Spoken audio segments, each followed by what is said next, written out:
Preparing food. Jack was hungry. He walked to the kitchen. He got out some eggs. He took out some oil. He placed a skillet on the stove. Next, he turned on the heat. He poured the oil into the skillet. He cracked the eggs into a bowl. He stirred the eggs. Then, he poured them into the hot skillet. He waited while the eggs cooked. They cooked for 2 minutes. He heard them cooking. They popped in the oil. Next, Jack put the eggs on a plate. He placed the plate on the dining room table. Jack loved looking at his eggs. They looked pretty on the white plate. He sat down in the large wooden chair. He thought about the day ahead. He ate the eggs with a spoon. They were good. He washed the plate with dishwashing soap. Then, he washed the pan. He got a sponge damp. Finally, he wiped down the table. Next, Jack watched TV. Mr. and Mrs. Smith have one son and one daughter. The son's name is John. The daughter's name is Sarah. The Smiths live in a house. They have a living room. They watch TV in the living room. The father cooks food in the kitchen. They eat in the dining room. The house has 2 bedrooms. They sleep in the bedrooms. They keep their clothes in the closet. There is 1 bathroom. They brush their teeth in the bathroom. The house has a garden. John and Sarah play in the garden. They have a dog. John and Sarah like to play with the dog.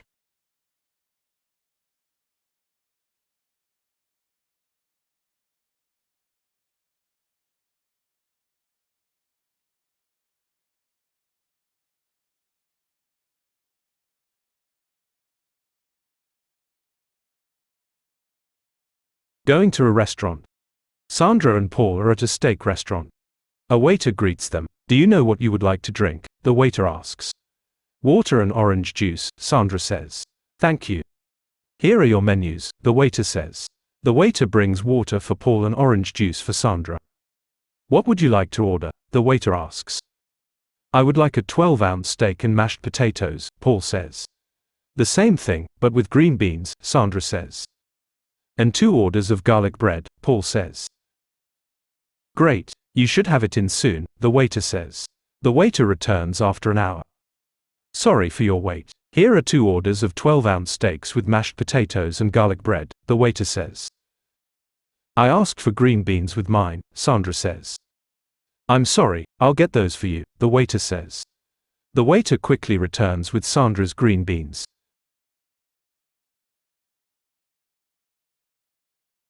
Letter to a friend. It's been a while since we have been in touch. How has your semester been? I wanted to send an email update to you, let you know how things have been going during my semester abroad here in Malaga, Spain.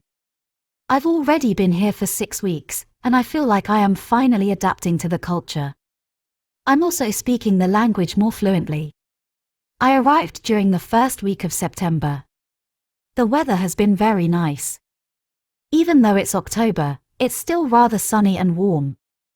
In fact, I went to the beach and swam in the Mediterranean Sea earlier today. I am living with a very welcoming host family. I have my own private bedroom, but we eat breakfast, lunch, and dinner together. On Sundays, we eat a big home-cooked paella for lunch. In Spain, lunch is usually the biggest meal of the day. It's also very common for the people to take a midday nap right after a big meal. I am actually just waking up from my nap right now. On weekdays, I take classes at the local university. There, I met several native Spanish speakers. They have been very kind and patient with me. At first, I struggled to comprehend their Spanish, but now I understand most of our conversations. They have commented that my Spanish has improved a lot since we first met. Now, I am more confident to use the language in other places like stores and restaurants. I am so glad that I decided to spend the semester here in Spain. We have an extended weekend coming up, so a group of my friends and I are going to travel to France for 4 days. It's so easy and inexpensive to travel internationally in Europe. I love it. I look forward to hearing from you soon. Like I said, don't hesitate to stay in touch more often. Perhaps you could even come to visit. What do you think? Best wishes, Patrick. Miami. Christina visited Miami during her winter vacation. She is from Boston, where it is cold during the winter months. Miami, however, has a very warm climate. There are many sunny days in Miami, and people can go to the beach all year long. Christina spent a good portion of her trip on the beach to relax and sunbathe. However, she also explored Miami and its surroundings.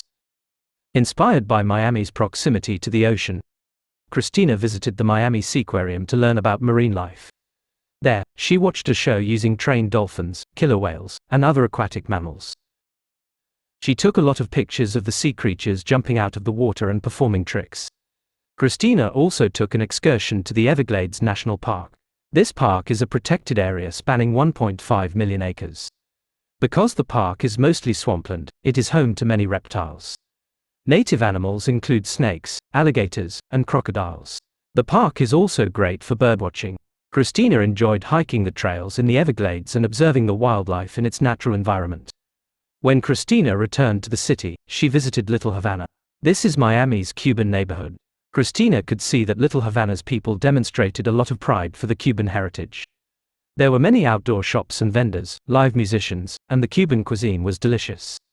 Little Havana was Christina's favorite part about her trip to Miami.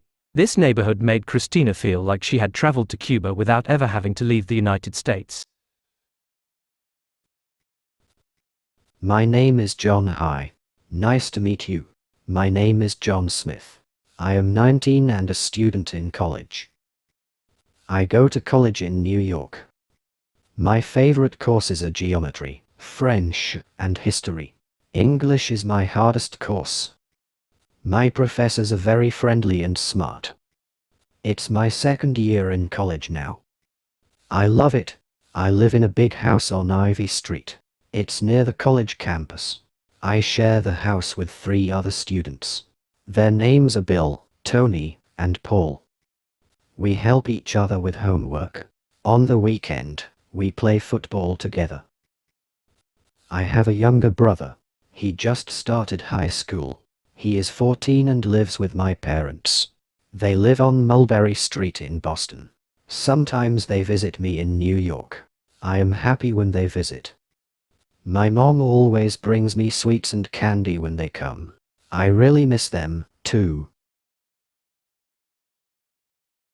My wonderful family. I live in a house near the mountains. I have 2 brothers and 1 sister, and I was born last.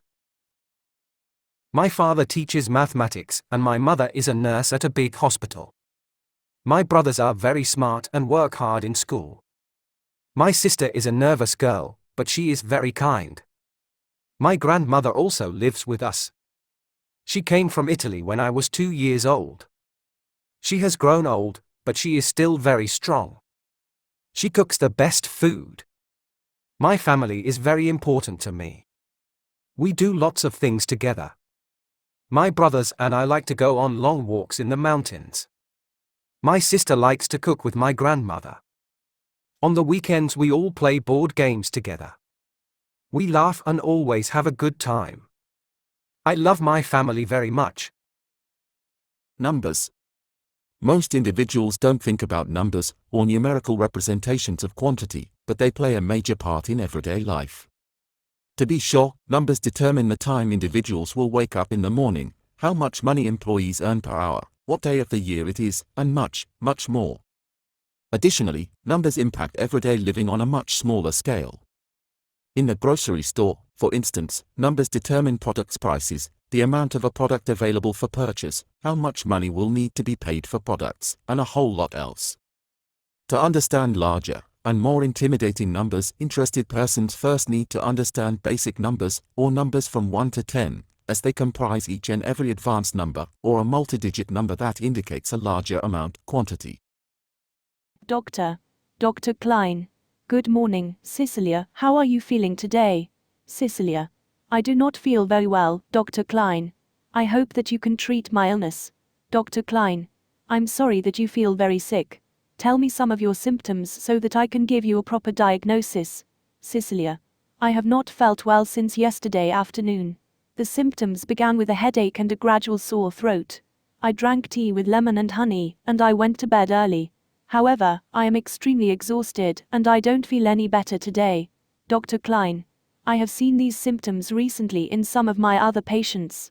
I'll check your temperature and examine your throat in order to give you a proper diagnosis. Cecilia. Thank you, doctor. Dr. Klein.